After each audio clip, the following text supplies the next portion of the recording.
YouTube channel passion and pampas. So നിങ്ങൾക്ക് എത്ര പേർക്ക് മണ്ണാശാല ശ്രീനാഗരാജ ക്ഷേത്രത്തിനെ പറ്റി അറിയാം? ഞങ്ങളുടെ ഇന്നത്തെ യാത്ര അമ്പലത്തിലേക്കാണ്. ഞങ്ങളുടെ വീട്ടിൽ നിന്ന് ഓൾമോസ്റ്റ് ഒരു 9 hours ഡ്രൈവ് ഉണ്ട് ഈ അമ്പലം വരെ. സോ ഞങ്ങള് ഇന്ന് ഈ അമ്പലത്തിലേക്ക് പോകുന്നത് എൻ്റെ മോന് ചോറ് കൊടുക്കാൻ വേണ്ടിയിട്ടാണ്.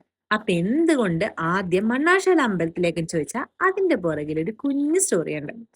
എന്റെ അച്ഛൻ്റെ അമ്മേനെയും കല്യാണം കഴിഞ്ഞ് 5 വർഷത്തിന് ശേഷമാണ് ഞാൻ ഉണ്ടാവുന്നത്. അപ്പോൾ കല്യാണം കഴിഞ്ഞ് കുട്ടികൾ ഉണ്ടാവാൻ ലേറ്റ് ആയപ്പോൾ അമ്പലത്തിലെ വഴിപാടുകളെ പറ്റി അറിയുമ്പോഴാണ് മണ്ണാശാല ഉരുളി കമഴ്ത്ത് എന്ന് പറഞ്ഞൊരു വഴിപാടുണ്ടെന്ന് അറിയുന്നത്. അങ്ങനെ അച്ഛനും അമ്മയും കൂടെ അമ്പലത്തിൽ പോയി ഉരുളി കമഴ്ത്തി. ഉരുളി കമഴ്ത്തി ഒരു വർഷം വരെ എല്ലാ മാസവും അമ്പലത്തിലേക്ക് എന്തെങ്കിലും ഒരു പൈസ വഴിപാടിന് വേണ്ടി അയക്കണമെന്നാണ് വിശ്വാസം. അങ്ങനെ ഒരു വർഷം കഴിഞ്ഞപ്പോൾ എൻ്റെ അമ്മ പ്രഗ്നന്റ് ആണെന്ന് അറിഞ്ഞു. അതേപോലെ മണ്ണാശാല ആയില്യത്തിന് തന്നെയാണ് ഞാൻ ജനിക്കുന്നത്. അതുകൊണ്ട് തന്നെ ഈ അമ്പലത്തിലെ എല്ലാ അനുഗ്രഹങ്ങളും കൊണ്ട് മാത്രമാണ് ഞാൻ ജനിച്ചതെന്നാണ് എല്ലാവരുടെയും വിശ്വാസം.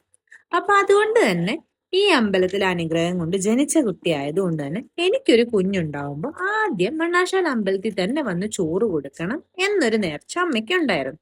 സോ നിങ്ങൾ ഈ അമ്പലത്തിന്റെ വീഡിയോ കണ്ടല്ലോ. അമ്പലത്തിന്റെ ആ ഒരു വീഡിയോ കാണുമ്പോൾ തന്നെ അറിയാം എത്ര പീസ്ഫുൾ ആയ ഒരു അമ്പലമാണ്, ഒരു സ്പേസ് ആണ് അവിടെ. ഫുൾ ഗ്രീനറി ഒക്കെ ആയിട്ട് നല്ല ഭംഗിയുള്ള ഒരു അമ്പലമാണിത്. അങ്ങനെ ഇവിടെ വരുമ്പോ ഇവിടെയുള്ള ദൈവങ്ങളെ പ്രാർത്ഥിക്കുന്നത് പോലെ തന്നെ പ്രധാനമാണ് ഇവിടെ അമ്മയുടെ അനുഗ്രഹം വാങ്ങിക്കുക എന്ന് പറയുന്നത്. അപ്പൊ ഞങ്ങള് തവണ വന്നപ്പോ അവിടെ പോയി ദൈവത്തിനൊക്കെ പ്രാർത്ഥിച്ചു, മോന് ചോറും എടുത്തു, തുലാഭാരവും കഴിഞ്ഞതിന് ശേഷം അവിടെ അമ്മേനെ കണ്ട് അനുഗ്രഹം വാങ്ങിച്ചതിന് ശേഷമാണ് ഞങ്ങൾ തിരിച്ചു വന്നത്. അപ്പോ ഇവിടെ സ്റ്റേ ഒക്കെ എങ്ങനെയാന്ന് ചോദിച്ചു കഴിഞ്ഞാൽ ഈ അമ്പലത്തിന് തൊട്ടടുത്ത് തന്നെ മന്ദാരം എന്ന് പറഞ്ഞിട്ട് അമ്പലത്തിന്റെ ഒരു ഗസ്റ്റ് ഹൗസ് ഉണ്ട്. സോ അവിടെ ഇപ്പൊ AC and non AC rooms available ആണ്. സോ ഇവിടെയാണ് ഞങ്ങൾ വരുമ്പോൾ താമസിക്കുന്നത്. അവിടെ നിൽക്കുകയാണെങ്കിലും നമുക്കൊരു ഭയങ്കര ഒരു ഹോംലി ആയിട്ടുള്ള ഒരു ഫീലാണ് തോന്നുന്നത്. ഒരു ഹോട്ടലിലോ അല്ലെങ്കിൽ അങ്ങനെ ഒരു ഗസ്റ്റ് ഹൗസിലൊന്നും പോയി നിന്നത് പോലെയല്ല, ഭയങ്കര ഒരു സ്വന്തം വീട്ടിൽ തന്നെ നിന്ന പോലെയുള്ള ഒരു ഫീലാണ് ഇവിടെ. പിന്നെ അവിടെയുള്ള സ്റ്റാഫുകളാണെങ്കിലും വളരെ നല്ല ആൾക്കാരാണ്. ഞങ്ങള് ചെല്ലുന്നതിന് മുമ്പേ തന്നെ അവിടെ ഉള്ള സ്റ്റാഫ്സിന്റെ അടുത്താണ് വിളിച്ചു പറയുന്നത് ഞങ്ങൾ വരുന്നുണ്ട്. അപ്പൊ റൂം ബുക്കിങ്ങിന്റെ ആവശ്യങ്ങൾക്കും വഴിപാടുകളെ പറ്റി പറയാനും അന്വേഷിക്കാനും ഒക്കെ അവരെയാണ് വിളിക്കുന്നത്. വളരെ നല്ല ആളുകളാണ് അവിടെ ഉള്ളതും.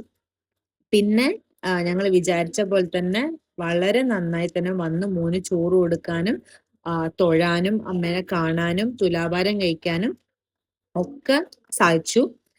So that's all about my cutie story for today. So if you guys have liked my video, then please do like, share and subscribe to my channel. So bye bye guys.